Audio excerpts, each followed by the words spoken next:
expressed on the internet would be censored. We are live. We are live. This is real. Welcome back to Unauthorized Opinions, UOPod.com. Like, share, subscribe. It's pure propaganda and it's super cringe, by the way. I literally went to the polls with nothing in mind. I saw a can of orange soda in the parking lot. And I was like, yeah, there we go. An unopened can of orange soda just chilling in the parking lot. I was like, yeah, I got to vote for Trump, dude. Your podcast sucks. It's mental, mate. It's absolutely mental. I'll be honest, I thought it was kind of offensive when you talk so much about the Loch Ness Monster.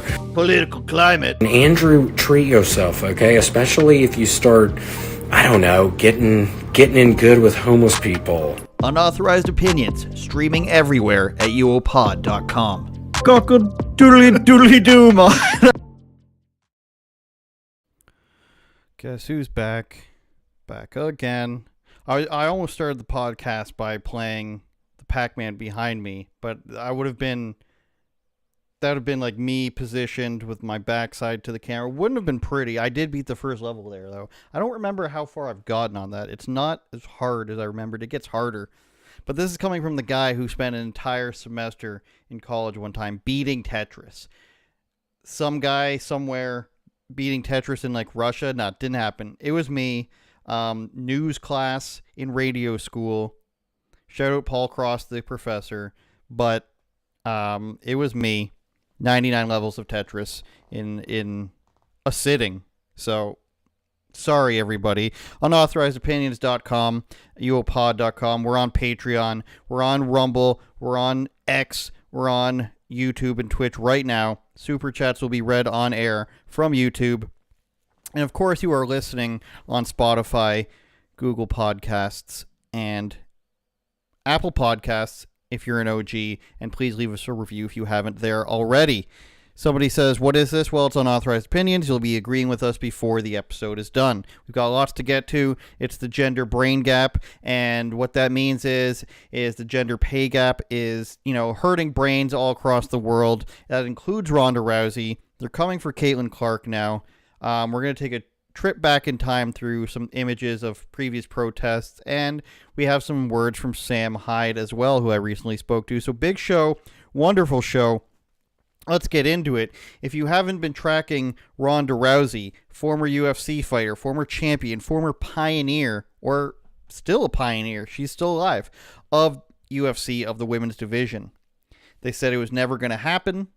Dana White said, there'll never be women fighting in the UFC. She did. She dominated for several years.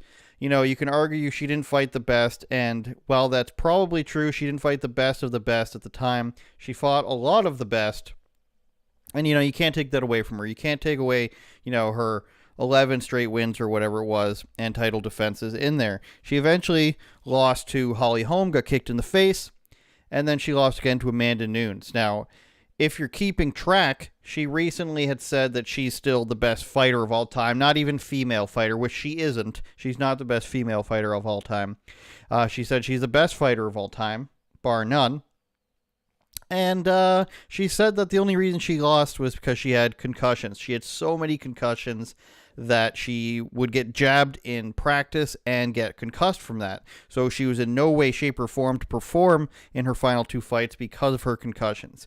We will be analyzing that in a moment. But Ronda, she's been on podcasts talking about this lately. Most recently, she was on Big Chris Cuomo. That's an unfortunate screenshot there of Chris Cuomo. But she was on Cuomo's podcast recently, which I guess is the Chris Cuomo Experience Project. I thought it was going to be Experiment Project, the Chris Cuomo Project. We love you, Chris, right? We do. Don't copyright strike this. But here she is saying more gobbledygook about how everyone turned their back on her. As you're talking about what the reality was of what changed for you in your fight game, have you heard from any of your old friends? Have they, whether it's, a name like Rogan or just people who you thought were your friends that many people don't know, have people reached out to you and been like, I didn't know that. I wish I had known that. I would have never said that. Because nobody is correcting themselves. I haven't heard anybody, and it's not like I work for the UFC. I don't cover MMA, but I watch a lot of it. And nobody has changed their assessment of you. Not that you have a bad assessment. I mean, you're a legend of the fight games, no question about it. Yeah, but MMA media hates me. It's fine. No, not a single person has called me or anything like that. They've all just doubled down and said that I'm making excuses or lying or blowing things out of proportion or not giving credit where it's due or, no, I have not. I'll be waiting for that call forever. Are you waiting for it, though, or do you get it, and do you get where they're coming from and why? I'm not waiting for it, and I get that they're a bunch of assholes. That's what I get. I get fuck you. But, at least I would rather not have those fake friendships in my life. I would rather that those people expose themselves and I don't, leave myself open to them, I would rather cleanse myself of all those, fake superficial relationships than have them still around. Well, maybe it's because I know a little bit what it's like to be dragged. We don't need to hear the rest from Chris Cuomo there. I think there's a little bit of another clip here about Ronda, specifically talking about Joe Rogan. Still, people are like, so are you going to fight again? I'm like, dude, I'm done. I gave you enough. I gave you everything I had. I cut my heart out and I pulled it out and I spiked it on the canvas of the cage. And they're like, so you're going to fight again? They're like, no, I did everything I could. God. Okay, maybe so not there. But what she did say about Joe Rogan is she said that she was pandering to everybody and doing things that other people would think is cool, but she didn't really enjoy the fame. I do not enjoy being paparazzi famous. I hate it. Now, in terms of her fame and the MMA media, let's see. She went up and she said, it was disappointing to see how happily everyone turned on me. People like Joe Rogan, who were crying in the ring out of the honor of being able to call my fights, people I considered friends in the media, so quickly turned on me. Now, Ronda Rousey is promoting a book. And Ronda Rousey is making the rounds on many shows. And good for her, right? We want her to make money. We want her to have a career post MMA, post wrestling. But the chickens have come home to roost now. The idea that Joe Rogan turned his back on you is not only far from the truth for just her specific situation, but the idea that Joe Rogan turned his back on somebody who he's praised like Ronda Rousey is so far from the truth, it's ridiculous. The MMA media did not specifically and does not specifically pick on Ronda Rousey. So Joe Rogan, who gets in the ring and says it's an honor to call your fights, there's no doubt in my mind that he's sincere. But Ronda Rousey coming out now and saying she's the best of all time, the entirety of MMA media is assholes, they just like to pick on me and say I'm making excuses. This isn't the case. While the MMA media may very well be assholes, a lot of them, not going to say all of them, there's many of them that I really like. There's many of them that I don't like. But the idea that they're picking on Ronda and saying that she's making excuses, she just can't handle any criticism, guys. This is what Ronda Rousey is. She was a great fighter who then, when she got too big to fail, they had nowhere else to put her. They had no one else to put her up against. She managed to avoid Cyborg Santos for so long. She managed to avoid even Gina Carano, who would have beat her. Gina Carano, in that era, came the closest to beating Cyborg Santos that anyone had ever come. Okay? Those two would have beaten Ronda Rousey. And then Holly Holm, who's a real kickboxer, a real fighter, who'd been knocked out in her own right a couple times. She got brutally knocked out in kickboxing, okay? She was undefeated in MMA, came and cleaned Ronda's clock because there was somebody that could actually block, or somebody that could actually box. Ronda Rousey couldn't box to save her life. She got to this point, just like so many champions do, where they go away from what makes them a champion. Khabib Nurmagomedov, amazing grappler, right? There was a period where he tried to box too much and he almost lost because of it, and then he went and dominated on the ground. This happens to champions. They get bored, they get a little complacent, they think they're better than they are at the things that didn't make them a champion. That's what happened to Ronda. She thought she could box with everyone now. She got her clock cleaned by Ronda, right? Concussed, whatever. Comes back a year later, gets absolutely destroyed by Amanda Nunes, who is the best female fighter of all time. That's the actual best female fighter of all time. But Ronda comes out and says she only lost because of her concussion. She was so concussed, even though her body was fine and her skills were fine. She even said that she was at the best she'd ever been, but she was so concussed that she lost. It's not true. It's just not true. She got beaten by better fighters. And to say that she was so concussed that, that's the only reason I stopped. Ronda Rousey, before her return fight against Amanda Nunes, she had already started working with the WWE. Now, say what you want about the WWE, predetermined match outcomes and everything. It's not exactly a concussion-free zone. It's not exactly a contact-free zone. And what did she do immediately after she lost to Amanda Nunes? Well, she went back into wrestling full-time. She had been dabbling in it. She was at WrestleMania. You can't just not have collisions in wrestling matches. You don't get to just, walk around and do nothing. They'll do that for people who are just there to show off their body. They've done that in the past, but they still inevitably end up getting into contact. The idea that Ronda was so concussed that she was unable to handle even sparring is so out of this world that it's insane. Now, I don't know her, obviously. I don't know her mental state at the time. But what do you do when you're so concussed that you might trip and fall and die? Because that's how concussed you would have to be, the way she's speaking. That if you get rocked by a jab, that means you're a bad fall away from brain bleeding and possibly death. And then you go into wrestling. Like, that's just not how it works. Ronda Rousey couldn't box. There used to be a video of her sparring, okay? Or shadow boxing. And the UFC erased it from the internet because you could do stuff like that last night. This was her boxing. This was her, I'm not even doing it justice. This was her shadow boxing. We all know this video. MMA fighters know, or MMA fans know this video of Ronda shadow boxing like this. It was wiped from the internet because she had a terrible boxing coach who said she was the best in the world. She never had to improve on anything. That's what happened. Everyone knows it. It's the same, like, when Hillary Clinton comes on or Biden comes on, they act like you don't understand what happened 5, 6, 7, 8 years ago. Or when activists come on, they say everything used to be so racist. There were no black people in movies in the 90s. This is what the problem is here. This is how Ronda's acting.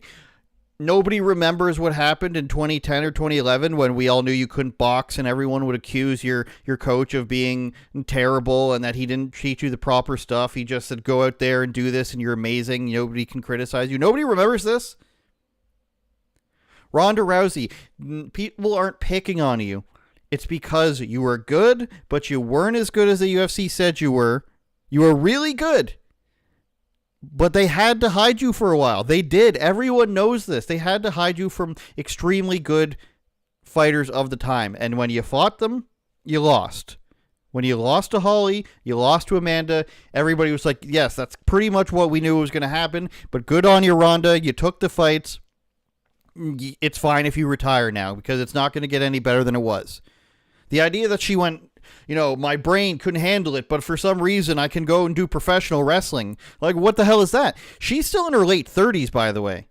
There are women who are fighting and have fought that at older ages. She could potentially come back. Your brain is fine for wrestling, but it's not fine for fighting. You could still come back. There's still time. There's still places.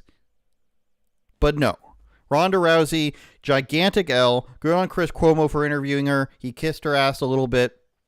But, the gender brain gap is here specifically with Ronda, thinking that nobody remembers.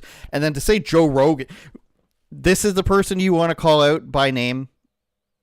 Joe Rogan, the guy who's going to be, who would be there for you now. If you said, Joe, I want to come on your show and explain myself. It's probably because he would challenge her. That's probably why she doesn't want to do it. Now, from disappointing female athlete, and not the best of all time, to clearly the best of all time female athlete, Caitlin Clark, right? And, I've stayed away from Caitlin Clark, the basketball player, because I don't really care. I watched a bit of her. Clearly, she's the best. She can shoot from further than any other woman can shoot for without being blocked. You see these highlight reels of influencers. Look how far these girls can shoot from, but they could never do it in a game. Caitlin Clark is the real deal. Her records prove it, right? Now she's got this WNBA deal. And I said, I'm going to sit back and watch as they try to ruin her life. Why? Because the WNBA, and we're not kidding here, we're not being insulting, the WNBA is full of lesbians who are predominantly black. This is not an insult to either of those categories. But the personalities of the WNBA will not allow this to happen. And I will stand by these remarks. The personalities, the Brittany Grinders of the WNBA crybaby, America hating losers of the WNBA will not allow this to happen. Neither will the activists. So they've started now. And they started with her salary. They started now with the gender pay gap, okay? This is where they started with, because they know this won't work. But they have to start here. They have to try it. Every 3 months, if you haven't noticed, pay attention to this. Every 3 months, somebody says, the gender pay gap, you guys, but the women, they're paid less they're paid their due penance fewer times than the male counterparts for the exact same jobs. Obviously not true. Women know this, men know this, economists know this. Caitlin Clark's salary, notice these are opinion pieces. They all will be. Caitlin Clark's salary shows that WNBA players deserve more money. They do not, of course. $76,000 a year is what she's making. And of course she's going to make millions more. But $76,000 a year is what she's making as a rookie in the WNBA. She was drafted, and we can scroll down and we can find out how much they're getting paid for the rest of the league. Sorry about that. Her first round pick helped drive a 304% increase in viewership for the WNBA draft this week, shattering previous rating records with 2.46 million. And I don't know why the title was like this about her salary in the WNBA deserving higher salaries, but they go on to say comparing what NBA players make to WNBA players is like comparing apples to tractor trailer parts. The name of the game is revenue. The men's game gets much more of it. WNBA has a contract worth $60 million. The NBA's is worth $2.7 billion. Okay.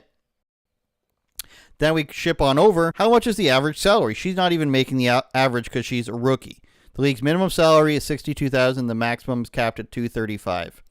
The average salary is $113,000 per year. Now I don't know what the rookie maximum is, but if they are indeed paying her lower than the rookie max, it is because they know the other players are going to rage. They're going to rage for the very reason that we're about to show you. She is making so much more money than them already. These were her offers for endorsement deals. Puma $3 million, Under Armour 4 times 4, $16 million, Adidas 4 years for $6 million total, and then Nike $28 million over 8 years. Which actually comes out to less than the Under Armour deal, but 8 years is a lot longer to be on everybody's radar, obviously. So she's going to be making, upwards of $10 million a year, I'm guessing, out of endorsements and content and everything. She could start a YouTube channel. She could start hawking things on Instagram. Whatever she wants, right? Probably around $10 million a year. But what she is not is one of the crybabies that they want in the WNBA. Now, I don't even dislike this Angel Reese girl, but I just want to show you what she's up against. The WNBA is a league that nobody watches, and it's a league that is ripe for the activism's taking. The left-wing journalist activist is going to take everything they can from the WNBA, extract it like a bee with pollen, twist it around, and say, I care about women, all while just using it for their own benefit. The WNBA is about to have at least 2 new girls who have a big following on there and are pretty good at basketball. Caitlin Clark being the best. Angel Reese is good, but she's not the best. And they're going to take this and they're going to extract it for all it's worth, the activists and the journalists are. They're going to suck it dry. Not because they like basketball, not because they care about women's sports, because they see an opportunity to, crush a male-centric society as they see it, and to crush Caitlin Clark because she's a white girl in a predominantly black space. That's the reality of what's going to happen. And the reason why they're going after her, and we're about to see why after this, these are the type of players she's up against. Let's actually go to the article first. I don't want to keep you guys waiting. On this article, I predicted it would happen. The racism game is coming out. The Caitlin Clark effect and the uncomfortable truth behind it, you guys. From The Athletic. This is not a paywall article, so don't come at me, bro. It's not surprising that corporations are lining up for fans along arena railings to get Caitlin Clark's autograph. The former Iowa Star's transcendent talent, who has proven she is as proficient at breaking viewership records as scoring marks, drawing capacity crowds at home and on the road, and even attracting 17,000 spectators to an open practice during Final Four weekend. Her WNBA jersey sold out within hours of her being drafted. Multiple teams of upcoming games have moved upcoming games to large venues to accommodate unprecedented demand for the Fever Games. Whatever team that is, the Indiana Fever. So all great things. I showed you the endorsements, but no, that's not what we're going to talk about. That being said, says the author, we should not delude ourselves into believing her appeals and influence as an influencer is based solely on basketball, because it's not. Arguing otherwise is affront to history and reality. Clark's attractiveness to local companies and national corporations is heightened by the fact that she is a white woman who has dominated a sport that's viewed as predominantly black. A straight woman who is joining a league with a lot of LGBTQ plus player population. And a person who comes from America's heartland where residents often feel their beliefs and values are ignored or disrespected by the geographical edges of the country. I told you. And this is written by a black man named Jim Trotter. He sucks. I'm going to go ahead and say it. His pinned tweet is about the NFL's commitment to diversity. It extends beyond the sideline and front office, but the numbers in the newsroom. Oh my God, the racism in the NFL is unbelievable. He says about this girl who just clearly wants to play basketball. Now he goes and he says there, of course, she's a great player. She draws attendance. She gets numbers. They've sold out her jersey. But actually, you guys, it's because she's white. I mean, there have been white players in the WNBA before. How come they didn't get everything? This guy goes out and he says, you know, she's a great player. She breaks records. She breaks attendance records. She breaks sales records. They have to move the venues to accommodate the demand for her games. But it's because she's white, you guys. Not because she scored the most points of all time in U.S. college basketball. It's not like we're talking about some supermodel here. No shade to her. She's a regular girl. That kind of sounds mean as well. But like she's not selling sex. Let's go with that. And they're saying it's because of her race. And this is what it will continue to be because weirdos like this want to make it about that. They want to make it about that because she's not playing the game. She clearly is one of these basketball nerds, right? Sidney Crosby, hockey nerd. Messi, football nerd. These people who just put their head down, they get really, really, really good at a sport, and they make it big time. They're not flashy. Michael Jordan was never a guy out in the media. He did the commercials and everything, but he was never the guy who's just like, you know what I mean? He did like thousands of shots per day, for example. Steph Curry is another example, right? These aren't people who are just like, these aren't Dennis Rodmans.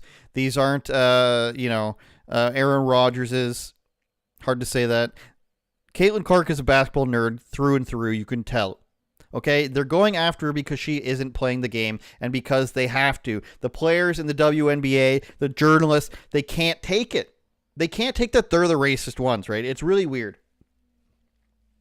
This girl's so good at basketball. She's selling out tickets, but we can't. This is because she's white, actually, you guys. That's weird. That's crazy person thinking. It's because she's not doing what they want her to do. She's not crying about sexism. She's not crying about racism. That's what they want, and that's what they wanted to get out of this other girl, Angel Reese. Now, listen to what Angel Reese said, and we're going to talk about her and the girl sitting next to her. I just try to stand strong. Like, I've been through so much. I've seen so much. I've been attacked so many times. Death threats. I've been sexualized. I've been threatened. I've been so many things, and I've stood strong every single time. And I just try to stand strong for my teammates because I don't want them to see me down and, like, not be there for them. So I just want to always just know, like, I'm still a human. Like, all this has happened since I won the national championship, and I said the other day, I haven't had peace since then. And it sucks, but I still wouldn't change. I wouldn't change anything, and I would still sit here and say, like, I'm unapologetically me. I'm going to always leave that mark and be who I am and stand on that. And hopefully the little girls that look up to me, and hopefully I give them some type of inspiration that, hopefully it's not this hard and all the things that come at you, but keep being who you are, keep waking up every day, keep being motivated, staying who you are, staying 10 toes, don't back down, and just be confident. So this is the type of girl they want, right? She also got drafted into the WNBA. She is playing a victim. She's giving, empty platitudes. She said she was sexualized, This is a girl who's involved in many fights in basketball. And we talk about her being sexualized. I mean, this is what the girl was in Sports Illustrated swimsuit edition. So this isn't just exactly like, people are just photoshopping or doing AI of her photos. She literally went out there and it's like, let me take photos in my swimsuit for all to see. This is the only purpose for the magazine, right? We can go ahead and take a look at her Instagram. Here's a picture of my butt, you guys. This is her picture. And I don't even dislike this girl. She's not even like, in terms of woke personalities, she's not even that bad. We have to remember these people are in their early 20s, these girls. But this is what they want. And they want you to cry for Angel Reese, and they want you to cry for her teammate who said, and this is the girl's teammate who stood up for her and says, you guys are bullying Angel. You're being so mean to her. You guys, she has it so hard. She's so strong. And then she cries 5 seconds later. These are the girls that they want. They want these girls who will pose in skimpy photos and cry that they're victims and say the system's against them, the sexism and everything. Meanwhile, they're starting fights and they're shit-talking people all the time. This is who they want. But they're not getting it out of Caitlin Clark. She just wants to play basketball. And, this is an opportunity for them to do the whole gender pay gap thing, the black-white thing. The WNBA is so amazing. You should be going to see it, even though you never wanted to before. We're over this. Everybody's over this. Nobody gives a hoot about your race games, about your gender pay gap complaints. These people aren't going to be there for you, Angel Reese, Caitlin Clark. They're not going to be there for you. And, if Ronda Rousey was telling the truth, she'd have a point.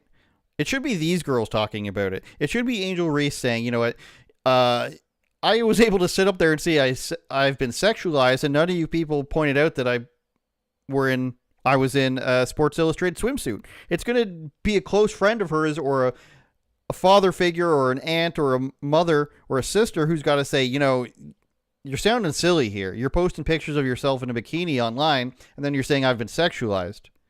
You're saying you just want the little girls to look up to you, and you're starting fights on the court. Like, somebody needs to say this to her. Caitlin Clark should come out and be like, you guys, as soon as I got signed, you're like, how come she's getting paid more than the gay black players? And how come she's being celebrated because she's white? Like, this is what this girl needs to do. I mean, you give it a few years, you make some money first, right? But, these people aren't going to be here for you. I'm not going to be here for you. And I support you. Think about the people who just want to make money off of you are going to do. So I hope that Caitlin Clark goes in there. I hope she dominates them. I hope she wipes the floor with everybody in the WNBA, and then I hope they continue to call her racist just for the sheer fact that she can see that they were never on her side, that they were never there to support women, they were never there to say, you're breaking glass ceilings, just so she can see, and I don't mean this in a negative way towards her, just so she can come to the realization, and maybe she already has, that this is all empty platitudes. I hope Angel Reese sees that too. And for this guy to be like, oh, look at all her stats she's making, but it's only because of her race. Shut up. Shut up. Nobody cares. Like, this is such a tired viewpoint. It's so boring. This guy gets to cover, like, the NBA finals and shit like that. He gets to go to the NFL draft, and you're going, oh, the race. Oh. That's what it sounds like to me, and I know that's what it sounds like to you at this point now. I'm so marginalized, and marginalized communities, and underrepresented, and representation matters. We're all so over it. Nobody cares. It's fake and it's lame. Put a chick in it, make it lame and gay, as Cartman says. Let's take a commercial break here. Patreon.com/UOPod is where you can go to get the bonus content. We can go to get bonus podcasts. We can get bonus comedy content. We can get podcasts with Anomaly that I've done. Of course. You'll get sketches. And even if this is available, this is still available. Don't worry. Can we play it from here? We can. Look at that. Louis Brackpool. Look how handsome we both are when I was wearing hair. That's right, wearing it. Final Fantasy shirt. Comedy content. Don't worry, there will be more Streeter content coming in, I think, June. But if you like the channel and you want to help us out, go ahead and go to patreon.com/UOPod. Follow the links in the description. You will be there.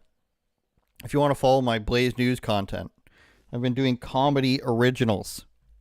This week, it was Michael Ridley. Hilarious guy. We're talking about the destruction of the nuclear family. There's a video interview in the article, which we'll quickly scroll through that you can see there. And, you know, you can get all this content at theblaze.com. It's paywalled. It's only a couple bucks. Again, if you want to support me and support my work, you can sign up to The Blaze, sign up to Patreon. You won't get these comedy interviews anywhere else. And they're pretty sweet. This is the second one I've done. We've got more coming next week. And for the foreseeable future, big guests coming too. But comedian Michael Ridley is this week. He's a hilarious Austin comedian. We love him. He's got the mullet. He says the things you want to say. I mean, you can even see this quote here. You're a slave to this sexy gay capitalist monster that lives and breathes off your dopamine receptors, and we are all addicted to it. Michael Ridley.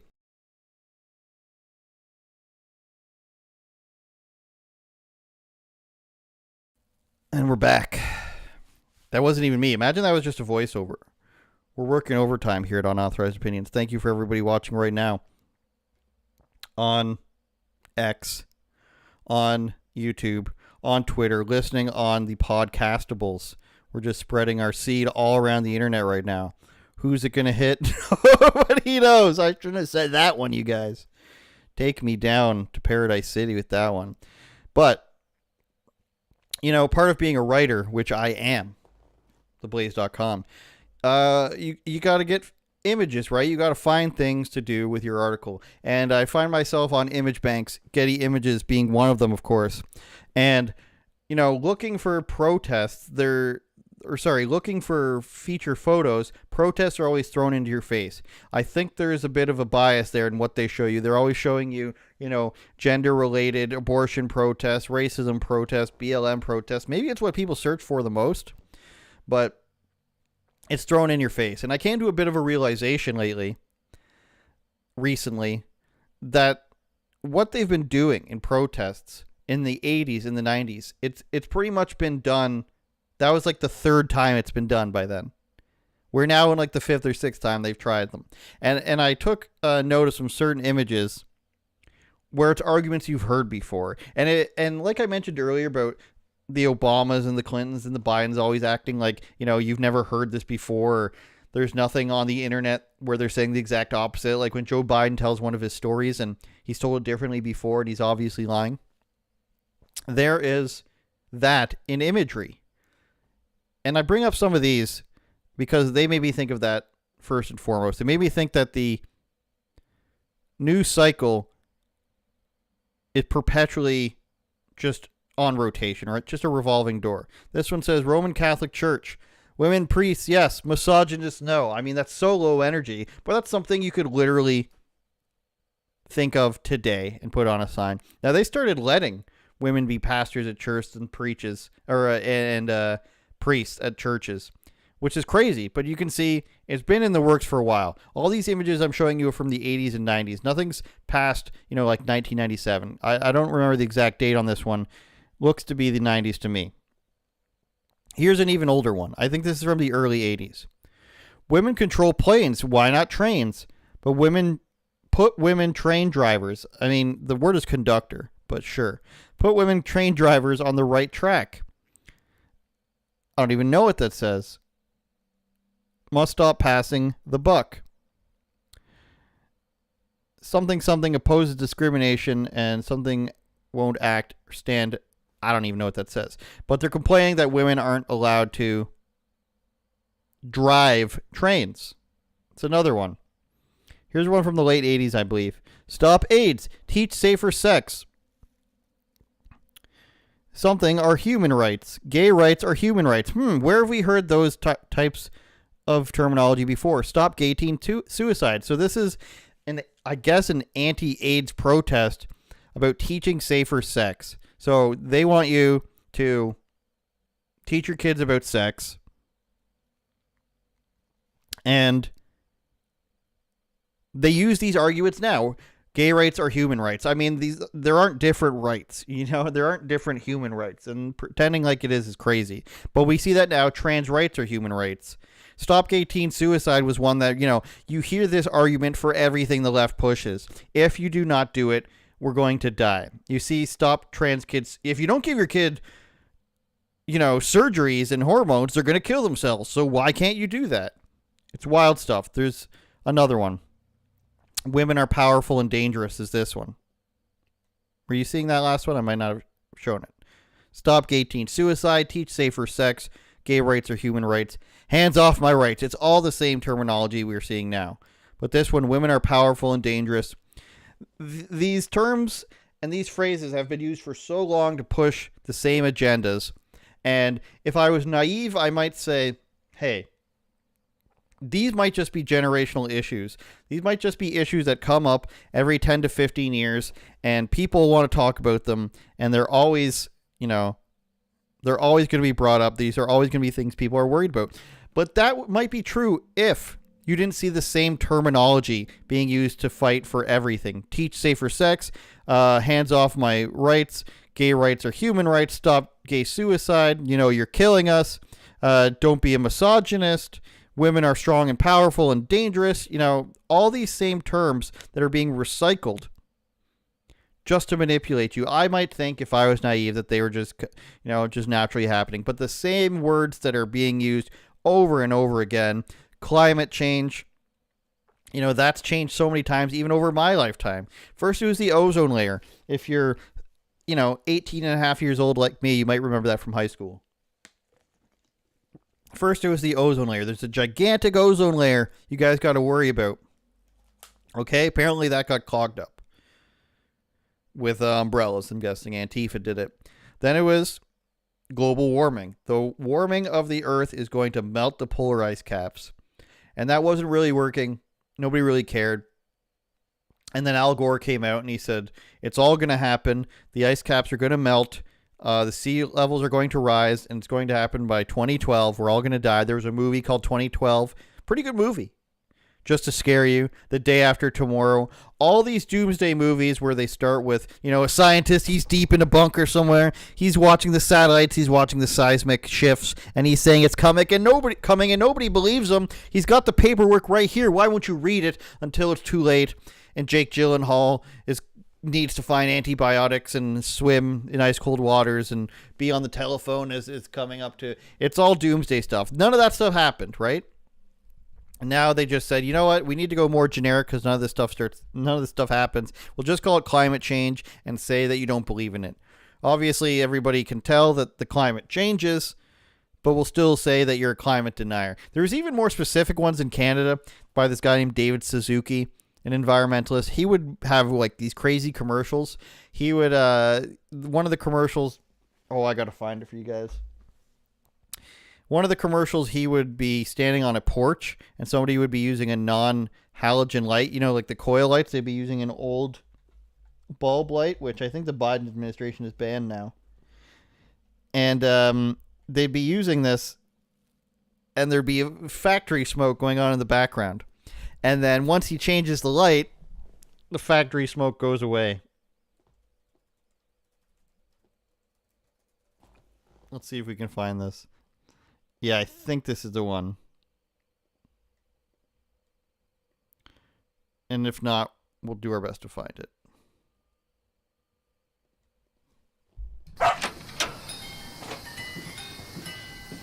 David Suzuki? Oh, hi, Bob. Just changing this wasteful old bulb with something more modern and efficient. What's one light bulb gonna do?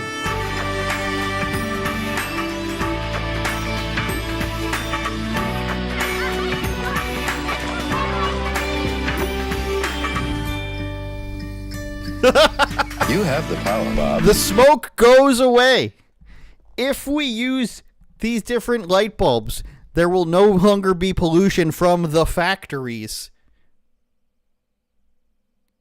You never explain the middle steps there.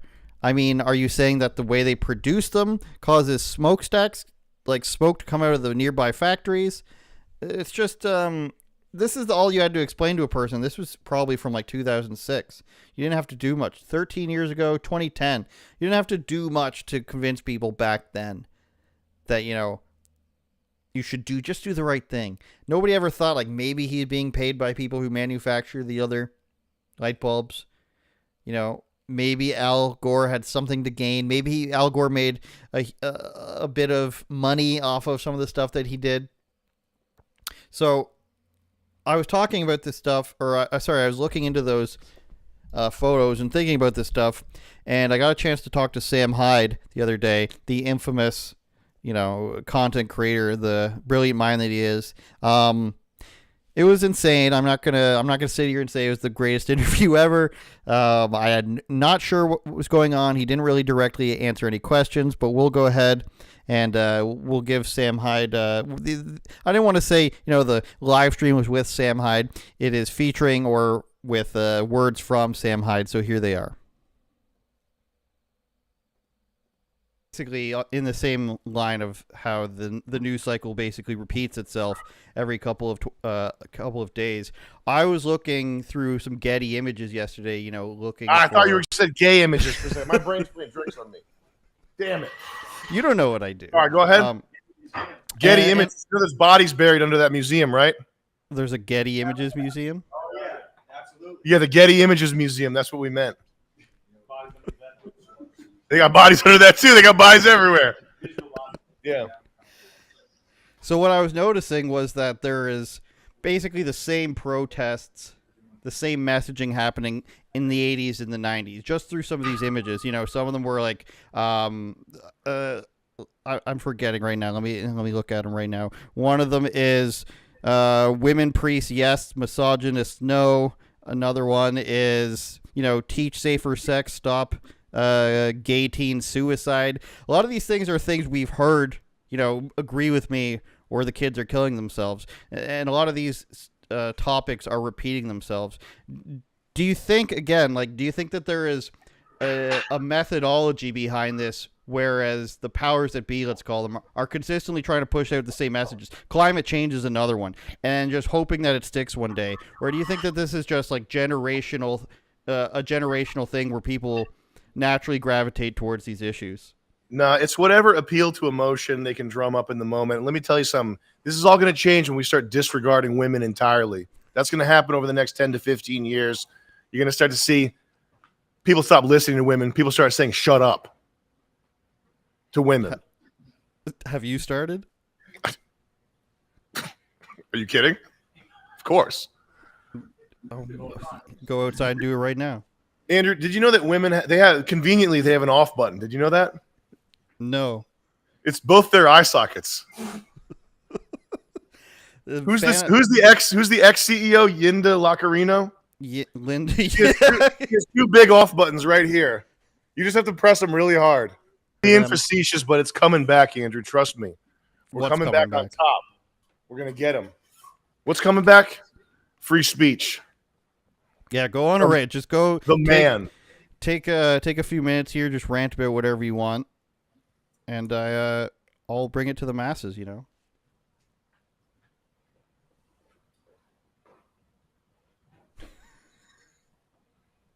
Hey, really happy to be here. You're like that mute comedian now. What's his name? I feel like the way we're headed is that in the future you're going to see a lot more people going over to YouTube and Twitter instead of doing this in schools and universities. Does that help? That helps a little bit, I think. I think I can type that out and not include it in the rest Chop of the that video. up right there. Yeah, hell yeah. I'll just say that those were pretty much your words anyways. So wise word from Sam Hyde. You'll notice that a lot of the people in the background were doing weird exercises. That was his crew. So I'm not really sure what happened there. We had a good 20 minutes where I'm not really, and I just noticed that I was doing this in the video too. I want my hair to be a bit flatter, but shout out to Sam Hyde. So I think that will probably see the light of day. I mean, I don't know why. I don't know where or what to do with it is the thing. But shout out to Sam Hyde. I really enjoy his podcast. And then I asked him about his set, and I couldn't really get any answers out of him. But still a fun time. And shout out to Sam Hyde. I really enjoy his content. Something we promised we would address on this podcast is a question from last week's episode, or 2 podcasts ago. which was Everything is Too White, episode number 148. Go ahead and check that out if you haven't already. But we had a question from somebody named, what was it? No HUD Bud 556, and I said I'd address this on this podcast this week. Another person saying, I saw, I love this comment, I think Black Panther was too black. I loved that comment. But this guy says, hey man, let's talk about this. And this is about, what was the episode about? Let's go ahead and scroll up and find out again. Top chat replay. How do we get rid of that? Let's go ahead and X out of that.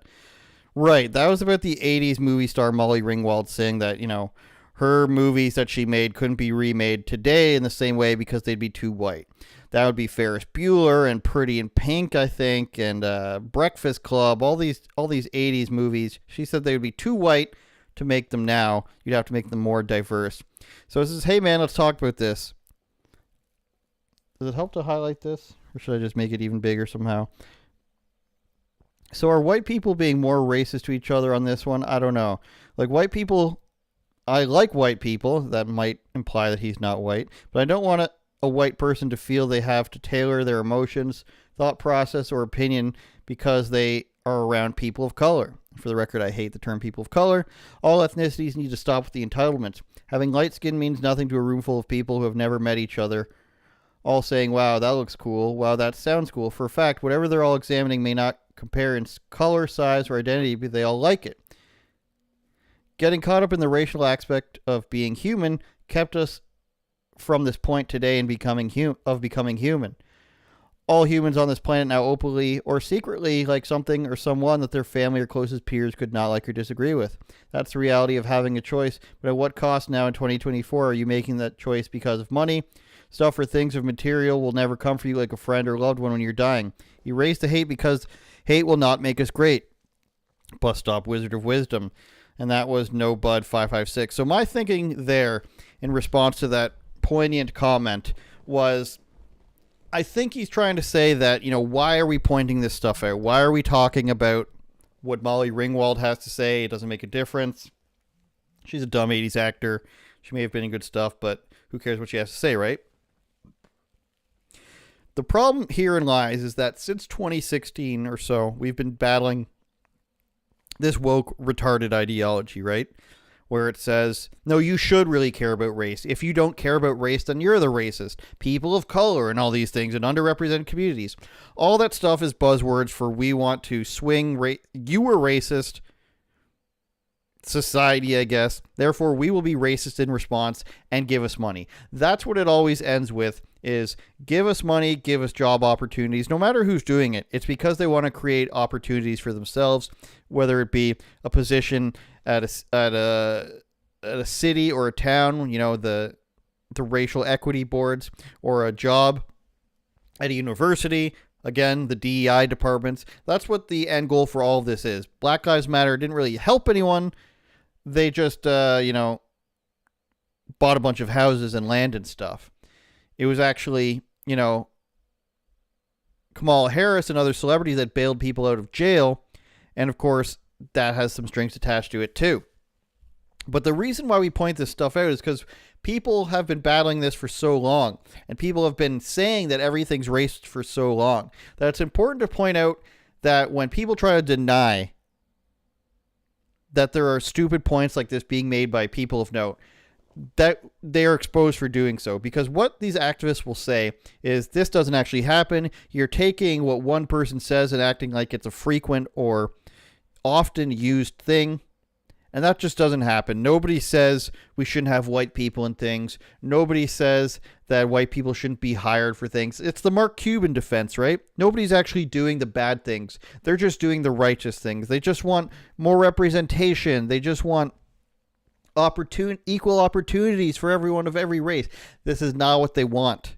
And you can use their own evidence against them when you present it to them. So when somebody says, I don't hear people saying there shouldn't be as many white people and things, you can point to something like this. You can point to one of these actors saying, actually, I don't think we can have that many white people in a movie today, which is weird because the movie is based off a guy's actual personal life.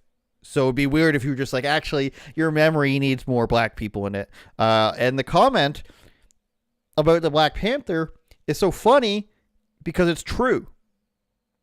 You can't say the Black Panther is too black because what's the response? That's racist. It's because there are no movies with just black people in them or predominantly black people, which is a lie. All you have to do is type in your Google machine and look up, sitcoms and comedies and movies and athletes and whomever pre 2000, whatever you want to go to, and you'll see it.